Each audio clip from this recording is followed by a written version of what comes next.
What's up, everybody? Thank you for joining us on a special edition of Raw-Thetic, our Super show. non-applicable recap of Monday Night Raw, also including results and discussions of the July pay-per-view. Gbof. Reluctantly, I'm saying it, Great Balls of Fire. I'm Chubbs. I'm One Take, and that's the first time you've said it. What? The pay-per-view. I've said it a few times by accident. I haven't. I was like, oh, I said it. That's why I've Yeah. been calling it Gbof. Because I find it funny. It's terrible. But it's here to stay, everyone. I think I'm more okay with it knowing that it's been leaked that Vince has it because he thinks it's funny. So to me, that makes it funny. As long as he puts together a card that's good for the pay-per-view, Yeah. you can call it whatever you want. Yeah. But you should be putting together a good card anyway. However, Facebook and Twitter, we're there. Well, Instagram and Fit. Give me a minute here. Facebook and Instagram. Come on. NA.podcast 919. Twitter's NA_podcast 919. SoundCloud's NA podcast 919. Good thing we're putting all this information on the screen. Yeah, I don't. SoundCloud's going to be iffy because obviously we're poor. Right. So we have the free one, and you only have so many minutes. But Per month? Well, no. Technically, you just have 180 minutes, and you can do with it what you want when you want. Oh. So instead of it being 180 a month, and then at the the week or whatever we thought it was, and then after said period, you get the minutes back.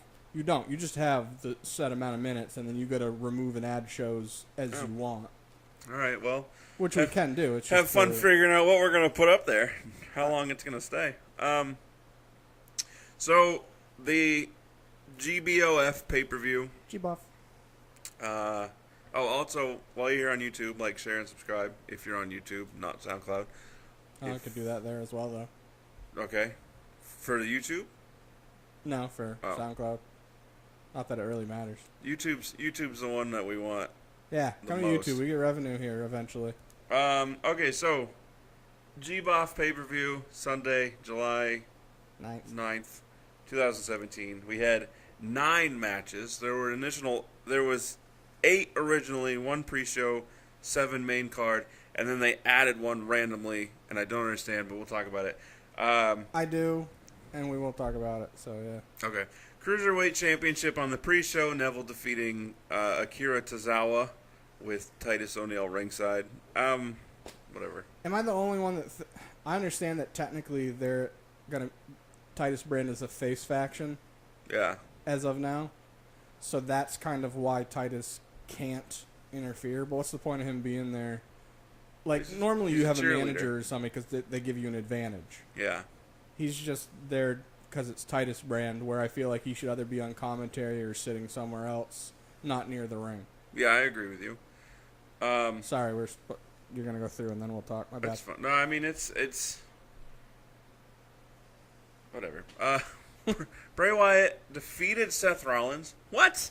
Bray Wyatt gets a victory? We were mad and happy all at the same time because we didn't predict it, but we were like, Bray gonna win on a pay-per-view. And I have an interesting stat about Bray's win-loss record when we get to the Raw portion. I don't want to know. Cass defeats Enzo. It didn't accumulate at the end like I predicted. Yeah, it didn't progress really anything. I guess they were just assuming they were gonna further it the next night. Right. We'll talk about it at that point. I would have rather they did it on the pay-per-view. Right.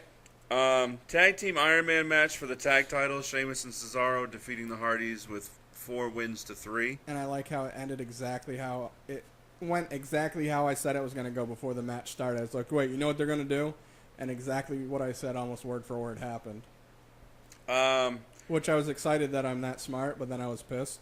Right, because you want to be surprised. Yeah. Raw Women's Championship, Sasha Banks defeats Alexa Bliss via countout. However, Alexa Bliss retains the title. And then Sasha just kind of destroys her post-match. Yeah. I say destroys because there was blood, and I feel like that's I'm guessing the thought behind it was obviously she was on the announcer table and they were going to concrete, so she didn't want to land on her knees. So she was trying to do it where she could land on her feet first and guide to her knees. So I think the way she did it ended up smacking her knee into Alexa's face. It doesn't help that Alexa's so tiny. If she had done it to Nia Jax. Or even Charlotte. Yeah, she'd have been fine. Fine. Intercontinental Championship, Miz defeats Dean Ambrose thanks to the Miz Taraj. Duh. Anybody that predicted that Dean was going to win that match. Yeah, 6. It's terrible. He did pick Bray to win, though. Ambulance match for Braun. Braun defeated Roman Reigns, and then Roman Reigns attempts to murder Braun Strowman. Dude, so I was on Twitter earlier. There was somebody put a thing on, said ambulance match next, snooze fest, and then somebody else put, yeah, I'm bored already, and I was like, did you not watch the match? Like, I really think that people are just predetermined and preset on hating anything Roman Reigns. And it was a female one, 2 females, so I figured they would, because, you know, Roman's a good-looking big dude. Yeah.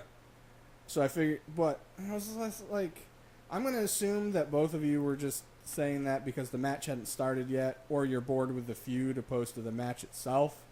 But people just refuse to be entertained. It's just like, I'm supposed to like Roman, so I don't, which usually I'm that way as well. Like, I'm very against the grain. Like, perfect example, when Lord of the Rings was popular, it's like, I'm not watching it, I refuse to. I don't care how good people say it is. I watched it, I ended up really liking it. I've never watched them. I fell asleep to the first one. No, you didn't. You just didn't pay attention. I'm pretty sure I fell asleep. There's a story behind that. I might have slept. But either way, I was just like, why can't people just watch stuff and be like, I was entertained by it, I don't care who the 2 people involved were. Yeah. I don't know. Randomly, Heath Slater defeated Kurt Hawkins, which nobody watching at home saw the pinfall because it was... The cameras were on the ambulance. Yeah, and it was announced as... So the thought process behind them doing that was that they wanted... I think I said this in our group chat with B. WWE wanted it to look like what Roman was doing was not scripted and he was going off on his own. So to distract the audience, they threw an impromptu match together because they didn't want them to be... focused. They wanted them to be distracted on what was going on with Roman, even though they put it up on the screen so people could see it. And obviously we were seeing it. So that was their thought behind it, is what I'm getting at. It was them basically trying to keep kayfabe, the thought behind kayfabe. I'll have more thoughts on that probably later. Yeah. I have like little nuggets of thoughts, but they need to sprout a little bit. And then Universal title match, Brock Lesnar defeated Samoa Joe. People were complaining at how short this match was. I actually wrote in my notes longer than expected. It was about I was actually expecting it to be about 8 minutes, and it was 6 and change. Yeah. But let's see if I can word this right, as short of a match as it was, it served its purpose and then some. It made Joe look like a beast. Yeah. It made Brock face adversity that he snuck out of by the skin of his teeth, showing that he has the wherewithal and the experience to beat people that possibly are scripted to look like they can beat him. Right. So it made Joe look strong. I still kind of wish... I get the point. So it was one F5, and people can say there was 8 or 9 suplexes, something like that. So they can say that added to making the F5 take more effect. I would have liked Brock to have done more than one F5, but him doing one made more sense for the story. I did the F5 because I was getting choked out.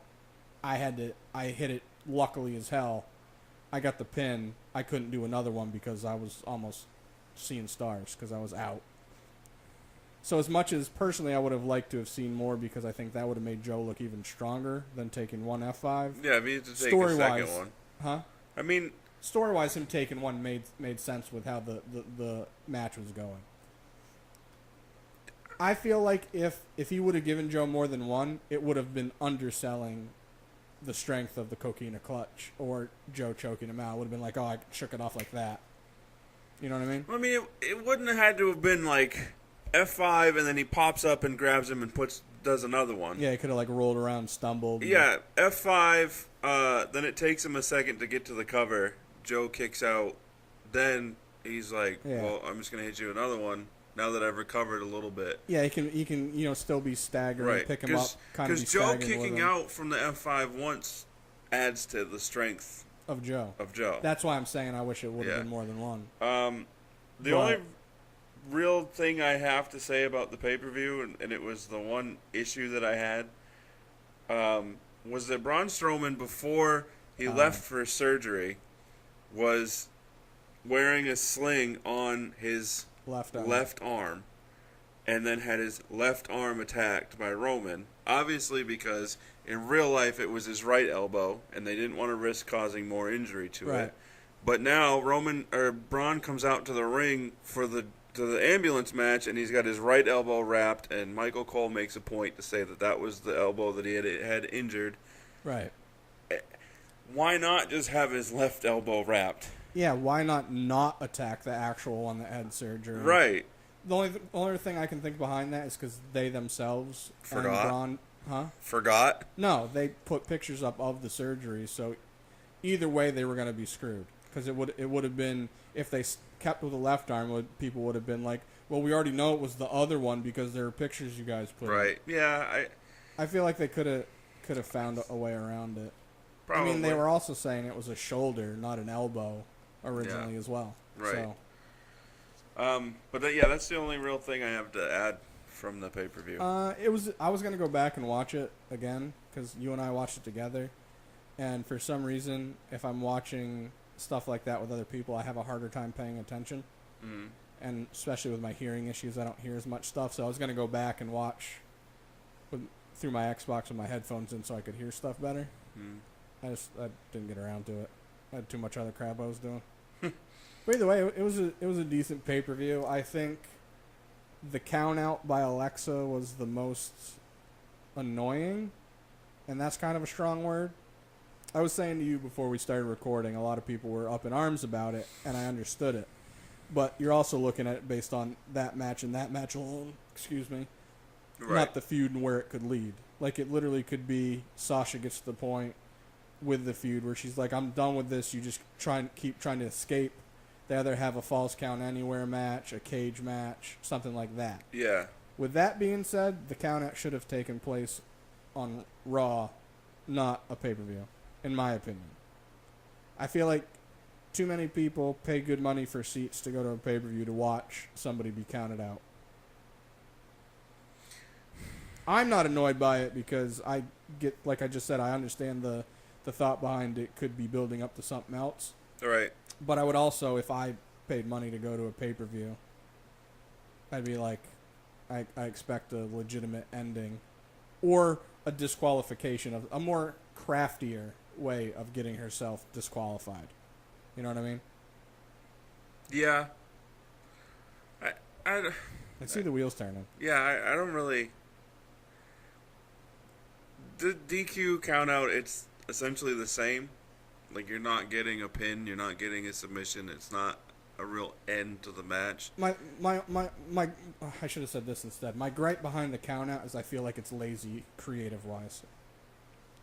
I feel like they're just like, man, we'll do that because it's simple and we don't have to think. Opposed to, let's try to find a way to have her have a crafty way to get Sasha to disqualify herself, or, you know what I mean? I feel like it's a legit heel move, and it fits Alexa's, and that's why it character. Doesn't bother me. But I also have the thought of, I want more out of a creative crew, and especially since the Usos just did it. I want more long term than I do. Yeah. That's what I'm saying. That's so why I really... Can I say this? You can say whatever you want. The reason it probably doesn't help that I've watched a couple other reviews and whatnot, so my brain's kind of wrapping around other people's thought process as opposed to like what I actually like. I know I'm going off talking about this, but the same. I said to you before, I don't know if you heard me when I did it, but when we watched the match and the count out happened, my first reaction was lame. But then right after, I was like, but it fits. They're selling it as her, finding a way to keep the belt, blah, blah, blah. For that reason alone, I've had no other thoughts about the match. Right. And I get why you do, and I get why other people have, but for me, that's what I'm trying to say. The problem is that I actually don't, but since I watched other stuff, I'm just putting other ideas and thoughts out there. Oh, okay. For me, like I said, it more than likely it's going to progress to something else, or like we said, false count anywhere. Yeah. No DQ. Cage match. They need to have another. Sasha needs to demand a rematch on Raw, and then it leads to either yet another count out or a disqualification by Alexa. For then Sasha to be like, listen, you keep putting me in these matches with her, and she keeps finding ways out. Put us in a cage. Or just have Alexa go CM Punk style, where she just comes to the top of the ramp and just sits down Indian style and goes, count me out. Pipe bomb. Yeah. But overall, I thought it was a decent pay-per-view. I liked it for the most part. We're going on to Raw. Yes. Right? So, I'll voice my thought on that. On one of the matches that had a rematch at Raw. Okay. Sorry, double checking some stats real quick. So moving on to Raw from July 10th in Houston. Finn Balor, who wasn't featured at the pay-per-view and should have been, defeated Elias Sampson. Yep. And then we also had... The Hardys. Where's... You want me to do it since you're looking for stuff? No. Hardy Boys losing to the Good Brothers, Anderson and Gallows. Gallows and Anderson. And then the Revival coming out. And Revival... I'm guessing that's going to be explained more next week because it didn't really make too much sense. Right. Sasha Banks and Bayley defeated Nia Jax and Alexa Bliss. Yes. But Bayley got the pin on Alexa and makes no sense because she's not going to be put into the women's title picture. Yeah. How you not have Sasha pin Alexa Bliss is beyond me. This is the problem with them forcing tag matches, is they want to try to do too much.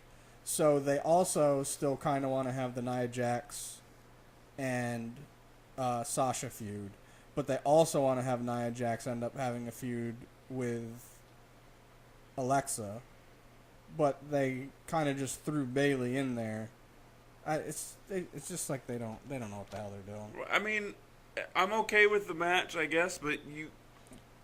No, if you looked at the match as it was with no pre-knowledge of before or after that match, the match itself was a fine match. But knowing the stories of feuds currently happening, where Alexa retained the title the night before because of a count-out, how you don't have her opponent from the pay-per-view pin her in the tag match. Or lose to her, or whatever. Yeah, and it's stupid. Goldust defeated R-Truth. Again. Well, the first time they fought it was... Did they even have a match? Because Goldust just attacked R-Truth, right? That's right. It's all the same to me. Tozawa... Cedric Alexander. And Cedric Alexander defeat Noam Dar and Neville. Tozawa got the pin. After doing exactly what Neville did to him at the pay-per-view. Kick the top rope into his... Bray Wyatt with back-to-back victories. What? He's going for a 6-peat. Like, somebody needs to go check Vince's temperature because he's clearly ill in the head. Flatlining. Because, yeah. And that was the main event. And that match was better than the pay-per-view one, in my opinion. Maybe because it was a lot longer, it felt like a better match. But I felt like it did a better job. The pay-per-view match was a good match because both of them can have good matches. Yeah. But I feel like... Maybe I feel this because it added more to what happened at Great Balls. Fire! With...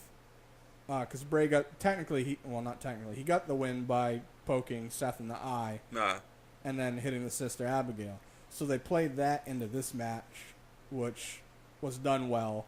And then with Seth getting pissed and attacking Bray's hand. Right. They tried going Marty Scurll on it. Do you see it? He grabbed Bray's fingers and was like spreading them. I'm like, yeah, too bad none of you can snap them like Marty. Well, I must have not been paying attention. Yeah, it was fine. I was like, ooh, oh. Okay, so talking about the show. Okay, so. As predicted, they're setting up for Cass versus Big Show. Oh, because I want to get this out of the way? Yeah. Just because I knew it was going to happen, I decided when the show started. Frog in my throat. Excuse me. I decided when the show started that I knew they were going to show. You alright, bud? I knew they were going to show the ambulance match stuff over and over. So I decided for my own amusement I was going to do an ambulance match counter. Mm-hmm. 8 times I counted that they brought it up, and of the 8 times they showed the exact same footage every single time, with one time where there was a verbal reference to it that led into, like, they talked about it for a little bit and then went right to the footage that they'd already been showing.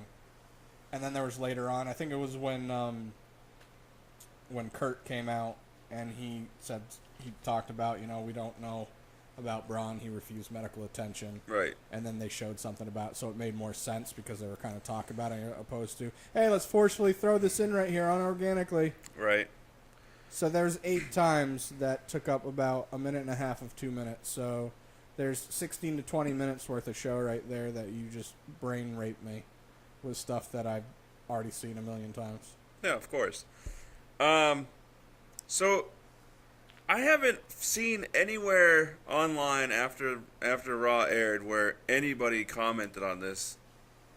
There's no way it was just our TVs. There was this, especially since we both have different providers. Very strange edit/glitch during the cast promo where he's showing stuff that he did to Enzo, and then he starts to say something. And to he's just standing in the ring, people are booing, and he's smiling. Well, yeah, and he had the mic down, like he was talking in the mic, and it's just like it cut. And then when they show him again, the mic, he had his arm down by his waist. It was like they went to commercial, came back, and forgot to tell him that they were back. Right. And then he started talking again. But, like, not even like they went, not even it, because he was in mid-word. Yeah. And it just cut. I actually shared it on the Twitter, on our Twitter. Oh, my recording? Yeah, I slimmed it down just to that moment. So if you didn't see it and you want to see what we're talking about, head over to the Twitter. I don't know this for a fact, but we know that there's a tape delay in every live show. Right. Ever. I'm pretty sure it's 7 seconds. Okay, I always thought it was 5. Well, you could be right. I've always remembered it as 7. My thought was it's sort of like, well, actually I shouldn't say, the state we're from, if you're on the interstate, cops give you leeway on how fast you can drive for mechanical error and operator error. So they give you a little bit of leeway. Yeah. So my brain always remembered 7 seconds because I always thought that was their way of doing the technological error where you have the buffer zone where you have mechanical error, human error. So right. 7 seconds was their sweet spot. That's the number that sticks in my head. That doesn't mean that it's right. Sure. Either way, 5 to 7 second delay. Regardless. Just long enough so that if somebody drops the F-bomb, you can... Or the shit bomb. Right. Which that happened. Which I don't understand how they didn't catch it from when Big Baller Brand was on Miz TV. Yeah, that's a good point. I didn't even think of that. Twice. I still didn't hear it when it happened. I did. I didn't. And I didn't even think anything of it because we're in a culture now where just hearing that is just... Yeah, I see it and hear it all the time. So I didn't. Maybe that's why I didn't hear it. Probably. So like I said, they're setting up Big Cass and Big Show, which... Duh. We predicted how long ago. Really annoyed that Big Show is reduced to putting people over, but I get it. He doesn't. I'm pretty sure he doesn't. I know he has said that he doesn't like when they just have him come out, punch somebody, and leave because it's a waste of time. He'd rather just not be on the show. So I feel like this he's okay with because he knows he's at the point of his career where he's not getting like a championship run or whatnot. Yeah. So he might as well help the young guys get some experience and put them over. Yeah. I'm interested to see where they go with that, even knowing that Cass is going to win. Well, yeah, it's going to be Haas versus Haas, but it's definitely not going to be Braun style Haas because I don't see Cass. Cass isn't suplexing the Big Show. Suplex maybe, because that's a 2-person job. I feel like they could do it. Big Show's not jumping much anymore. I don't see obviously Cass is a big dude, but he's not Braun big. Yeah. So it's gonna he's gonna hit Show with his big boot, and it's just gonna kind of stagger Show, and then he'll be like, he'll run back and then hit another big boot, and then because it's not like he's gonna be able to do his Empire whatever finisher that he does before his elbow drop. Oh, to Big Show. Isn't that just a sidewalk slam? Yeah, and he's not gonna be able to do the. He can do that. He's not gonna be able to do the. Brain farting, I don't know what it's called. I don't even know. So usually what Cass does is he has the guy in the corner, and he does the run like the stinger splash. Right. And then. And then he picks up. They come like wandering out, and he picks them up like chest to chest, and they're in the air, and he throws them over. Oh, okay. Yeah, he's not doing that. Yeah, he's not doing that to Show. So that's why I'm just like, I wonder how it's gonna go. Well, yeah. The East River Crossing is his sit-out swinging side slam. He can do that too, Big Show. Probably. The back body drop, is it that one? Yeah. Yeah. I always get I know it's a back body drop because they land on their back, but they're like chest to chest, so, side chest to chest. You know what I mean? Right. Anyway, moving on. Moving on. Finn Balor, he's Elias singing. In the ring, yeah. I don't really care anymore. I'm over it. I'm okay with it just because it looks like Elias knows that it's stupid and he's kind of having fun with it. And that's the only reason Vince is doing it, because he thinks it's funny. Yeah, and it's technically it's serving the purpose that they want it to for him. He's getting heel heat. Spoiler alert, nobody wants to walk with Elias. I'd yell, I will, just be different and annoy people. And I like him. So as we said, Balor won that match. Yeah, because he interrupted it when Elias was singing about Finn. Right. And then there was a weird, which nobody saw on Hulu version because they cut out the Finn match. Makes sense. People that do the wrestling like reviews and stuff like we do, and that's where they get the majority of their income from. I have no idea how they're okay with watching. Like, there's one duo that I watch. One of them, almost always, depending on his schedule, will watch the Hulu version the next morning. And I'm just like, I don't know. Like, you're literally letting them decide what's important for your show. Right. I don't get how... It's one thing if it's like that's your only option. Right. Like B, for example, he doesn't have cable, so he has Hulu. So that's his choice. Or his only choice. But if you have cable and the option to watch it and don't... Yeah. And you pick Hulu, that just makes no sense to me. I mean, if I'm deciding what's to cut out, I'm cutting out the Goldust promo along with the R-Truth and Goldust match, and then I'm also cutting out the Tozawa Cedric tag team versus Noam Dar and Neville match. Also cutting out at least 9 of the 8 ambulance match references. Yes, and yeah, definitely. So Finn's leaving the ring after his victory. That's what it was, because they started the show out with the ambulance match stuff, so that would be 9. Yeah. Sorry, my bad. That's okay. Balor's leaving. The Hardys come in. They shake hands. Balor hits with the delete. Points at the ring and does the delete signal. And then the Hardy Boys music hits. And they cut this promo along with the Good Brothers, where they started their own first. Yeah. Where Jeff... He was basically saying, we've lost, maybe we should... just disappear and become obsolete. Well, classify ourselves as obsolete. Emphasis on the word obsolete. And then the Good Brothers come out, and then Matt ends up alluding, saying that they're a little bit broken. This is how he said it. Yeah, he said, we're beat up, we're bruised, we're stitched, and even a little bit broken. Right. So I was hardcore hinting at breaking Matt Hardy. Huh?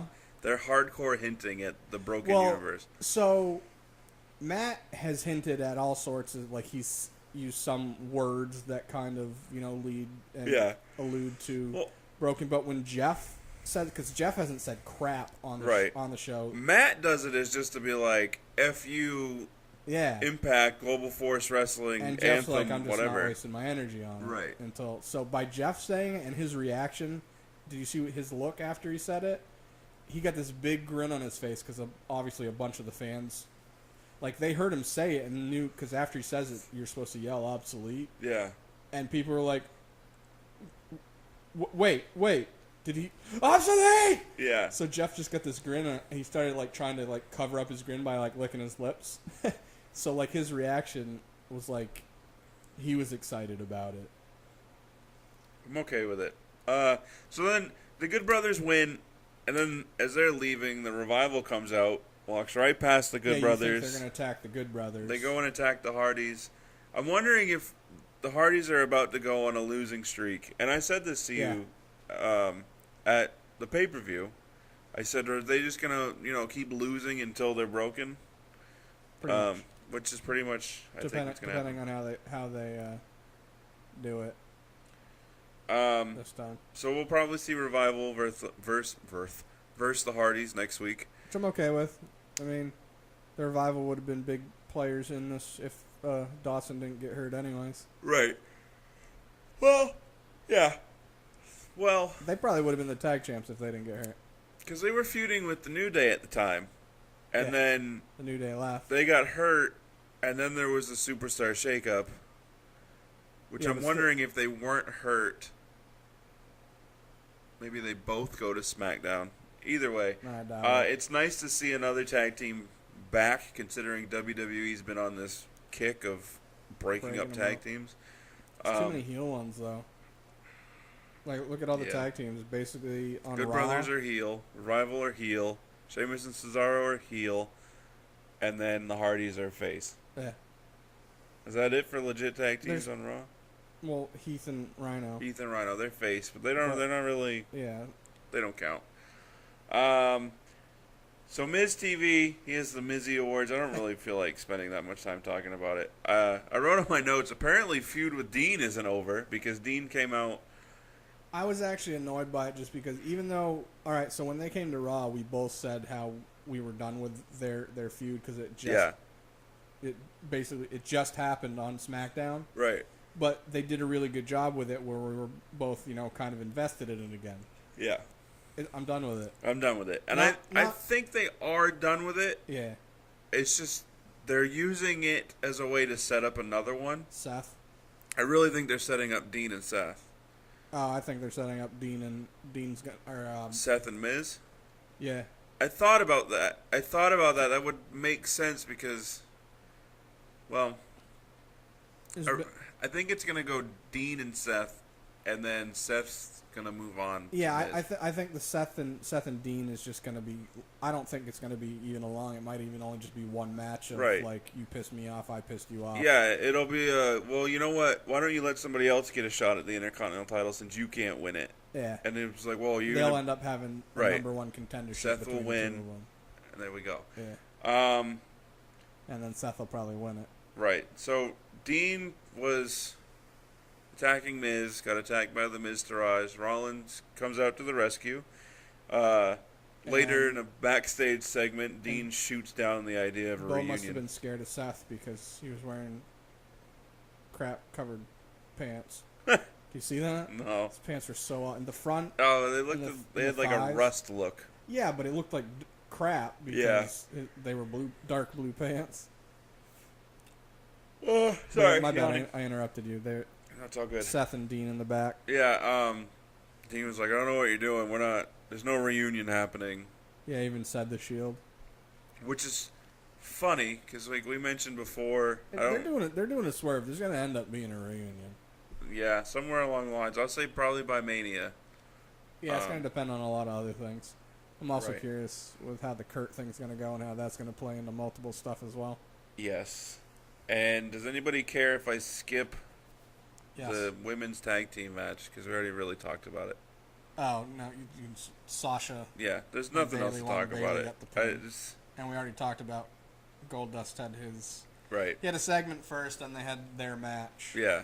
Goldust won. You don't really need to know much about it. It wasn't a great match. It wasn't a bad match. Right. It was a match. Feud's probably over. So Kurt comes down to the ring, and we have Lesnar come down to the ring.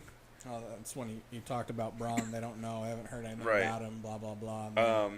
And then we have Roman come down to the ring. Roman, this is you'll find this funny. What?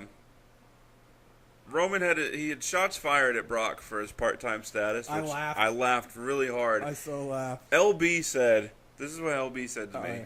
She says, "That was really smooth for Roman. Has he been working on his mic skills?"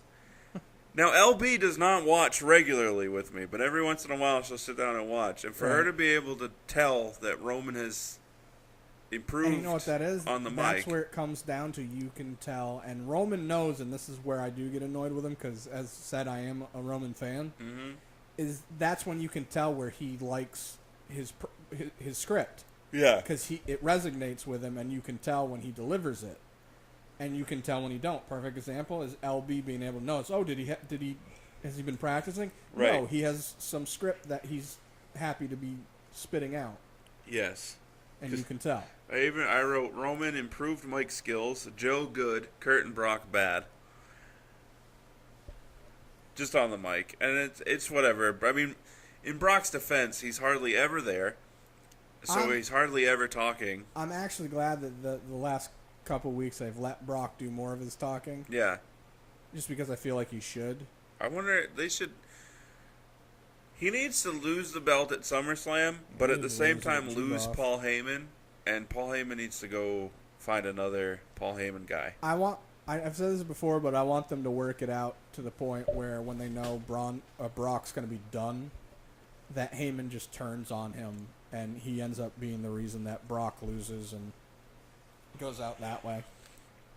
I don't want to see that happen and then him just leave. So I think at SummerSlam... Well, I mean, it can just start a different type of feud type deal, and then Heyman ends up being an advocate for someone else that ends up... Big Cass. Whoever, that ends up putting Brock down for good. Yeah. I hope he doesn't become... I hope Roman doesn't become a Paul Heyman guy. I doubt it. That would just be weird for me. So, yeah, as I mentioned, Joe came out. The Joe and Brock back and forth is super intense. Makes it feel so real because even though Brock did mess up some, yeah, Joe is just so good. Yes. And even people can say whatever they wanted about Braun, even though the fans did pop when Roman, geez, too many people in the ring, and I can see him all in my head. When Roman said, because Joe said to Roman, you got an awful lot to say for somebody that lost to Braun last night. Yeah. And Roman said, yeah, look at me. I'm standing right here. Now look at Braun, if you can find him. Yeah. And the crowd actually popped for that. Right. So like what you were saying with Kurt messing up on the mic and Brock messing up on the mic, even though I laughed at it, it didn't ruin anything for me because it just made it feel like more of a realistic thing where they were reacting opposed to it being scripted. Yeah. You know what I mean? Right. And it was more of a tense situation where it was more realistic reactions as far as I was concerned, even though it was just mess ups that they'll probably do regardless. Yeah. But that was that segment actually woke me up because I was watching the show just blah blah blah blah. Here we go. Yeah, no, that was good. So next week, Kurt announced the number one contenders match between Joe and Roman. Am I the only one that thinks Braun's going to interfere? Totally going to interfere, and they're going to turn it into a fatal four-way at SummerSlam. Yeah, because why not? Why not? Because that's how you get the belt off of Brock without him. diminishing his stature as being the beast incarnate. Yeah. And you protect everybody in it, even the person that eats the pin. Yeah. Is still protected because they're fighting 3 other people. Right. Brock won't eat the pin. If anything, It's gonna be.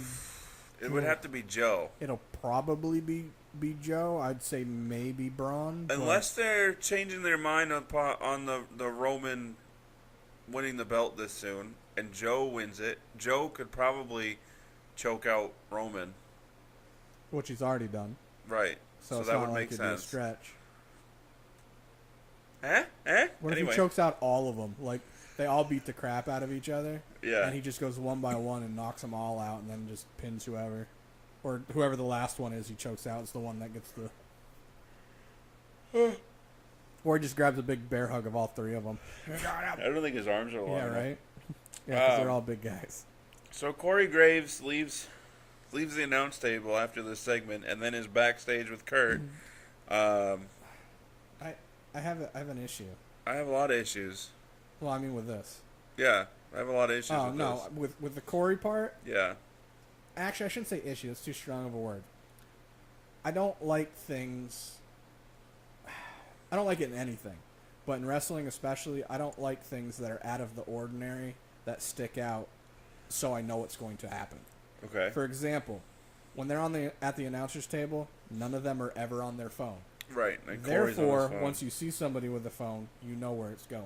Right. Which I don't know what they could do to, eradicate that. You know what I mean? Unless just random times they're on their phone, but that's, rude, and why would they do that? Yeah. But either way, Corey's never on his phone. It makes more sense than Corey putting his finger to his ear going, oh, I've just been told something. Because they're all wearing headsets with the same frequency, so they'd all be getting told that information. So I'm more okay with the cell phone. No, I'm definitely okay with it. I just wish they could find a way to make it more unexpected. Like, you see the phone, you instantly go, all right, I know where this is going.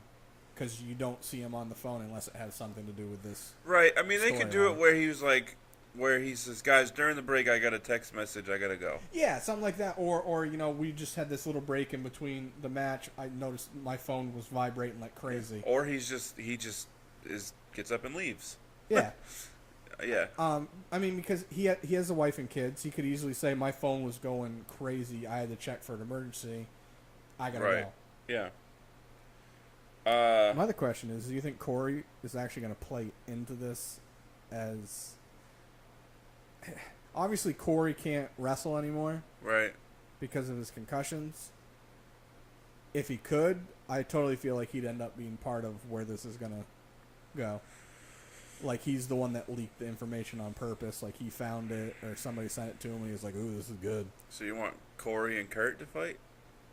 No, I'm just with Corey being a part of it, I feel like...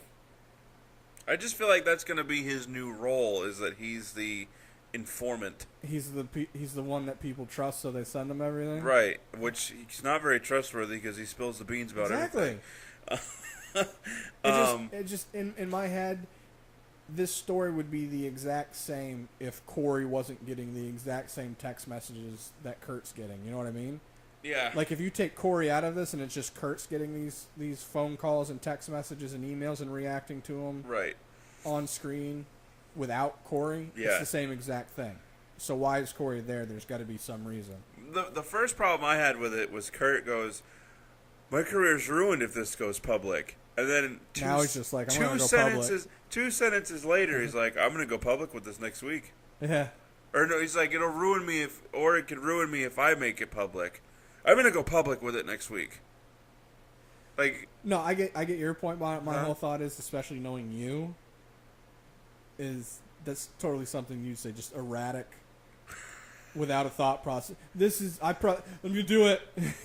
Yeah, but it's still seeing other people do it. It's knee-jerk reaction to information and whatnot. No, I get you. The other issues I have we'll save for our rumors episode because is rumors. So look forward to that. Or don't, but watch it. That'll be Sunday. Right? Yeah. Too many episodes, I forget. We already talked about Tozawa and Cedric and Noel. Yeah, it was. I will say the one thing about this is it was a tag match. Yeah. So obviously 4 guys, 5 if you count Titus because he came down. Every single one of them got their full introduction to the ring. of all the time, like I'm glad because no, so I'm always complaining that they make the cruiserweights look like an afterthought. Like you'll just come in, one of them it'll be halfway through their intro, and the rest of them are already in the ring. Yeah. So they at least gave them all their intro to make it feel like it mattered. Right. But they don't do it enough. Okay, so Rollins losing to Bray, back-to-back wins for Bray. Here's my statistic for Bray Wyatt that's gonna anger. I know you specifically. Oh, it's not because I'm already expecting. Bray Wyatt, and this counts his 2 wins from Monday and Sunday. I'm just curious how close the L column is going to be to what I said the other day. His win-loss draw record overall since debuting in 2014 on Maine. Okay. I'll start with the draws. He's got 10 draws, which seems like a lot to me. Well, he's heel technically, so he has 184 victories since 2014. 424 losses. Did I say 400 or 600 the other day? I don't remember. But he has a loss percentage of about 68%. So a win percentage of 32%. So sad. One of the greatest wrestlers on the roster. One of the greatest wrestlers. One of the best wrestlers on the roster. One of the greatest mic guys. One of the greatest guys on the mic. Yeah. Mike, yes, wrestling, he's good. Great. I won't give him great. He's one of the best on the roster. On the roster, he's really, really good. I just feel like great is you're putting that up. When I'm thinking great, I'm thinking of upper echelon. Like you have great, and then he's so really, sort of really like my thoughts on the word rare when talking about like hitting for the cycle and pitching.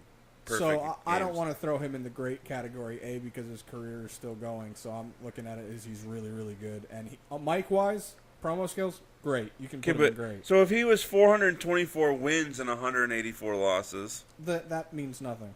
It's those numbers mean nothing because they're predetermined and it's all about character work and whatnot. And I'm also basing a lot of the matches that I've seen him in when it was the Wyatts versus the Shield. Right. Amazing matches. The only reason those losses are annoying is because he is so good on the mic that it makes his promos ill-advised. It makes his promos null and void. Is what I'm getting at. I also think these were the first 2 wins he's gotten since winning the WWE title when he was on SmackDown. I don't remember. I could have sworn he snuck one in here or there, but. So anyway, after the match, Miz comes out to attack Seth, which is probably why there's the thought process of Miz and Seth. Yeah. And then Dean comes out to the rescue. Because Bray's little rah thing happened, the lights went out, and then Bray was gone. Right. I was hoping both of them were going to be gone. That would have been cool. Right? So are we going to see Dean and Seth versus Bray and Miz next week? Probably. I mean, it makes sense. Because they're always forcing tag team matches to extend feuds and stuff where I'm sick of, but whatever. And the last thing that I have is that Kurt on the phone. Yeah, that's how they closed the show. Backstage, talking on the phone, saying, I'm going to go public with this next week. Come here. Go out with me. Whatever happens. Whatever happens. Throws out an I love you. And then there's all sorts of rumors circulating, which we'll talk about on the Rumor Show on Sunday. So Sunday. There. Do you have anything else you want to add? No, I don't think so. Okay. So that's it. Facebook, Instagram, NA.podcast919, Twitter, NA_podcast919, and then SoundCloud occasionally for some stuff, NA_podcast919. I don't know what I'm doing right now. Also, like, share, subscribe. Yeah, definitely that stuff. And we'll figure out the rest. Deuces. Double deuces. Dicks.